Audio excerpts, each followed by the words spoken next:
తప్పులతో అలమటిస్తుండేవాడు. పడరాని పాటలు పడుతూ తిరుగుచుండేవాడు.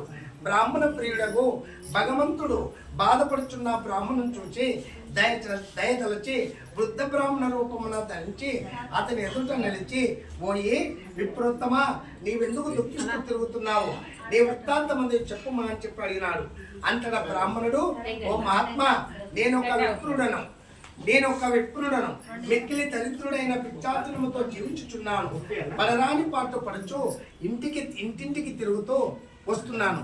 నా దరిద్రము పోయే మార్గం ఏదైనా ఉన్నచో చెప్పి చేయితో ఇవ్వండి అని స్వామిని వేడుకున్నాడు ఆ బీద బ్రాహ్మణుడు.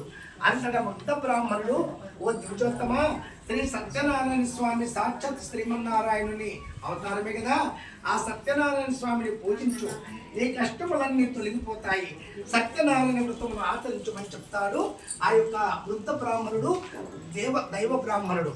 అప్పుడు బీద బ్రాహ్మణుడు అది విన్న బ్రాహ్మణుడు సంతోషించి ఆ వృద్ధ బ్రాహ్మణుడు చెప్పినటువంటి సత్యనారాయణ స్వామి వ్రతమును రేపు చేసుకునేదనని సంకల్పించుకుని దానిని తలంచుకొనొచ్చు నిద్ర కూడా రాక ఎట్లో మరునాడు ప్రొద్దున లేచి ఈ రోజు తప్పక సత్యనారాయణ వ్రతమును చేసుకుందని మరల అనుకున్నవాడై యథావిధిగా భిక్షాటనకు బయలుదేరినాడు.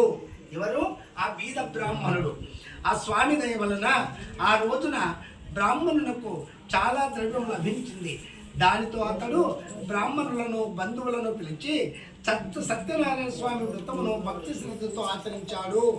ఆ వ్రత మహిమ వలన ఆ బ్రాహ్మణుడు దారిద్ర్య విముక్తుడై సర్వ దుఃఖములను తొలగించుకున్నవాడై సకల సంపదలతో విలచిల్లాడు.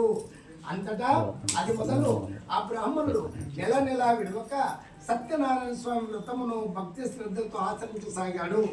ఆ విధంగా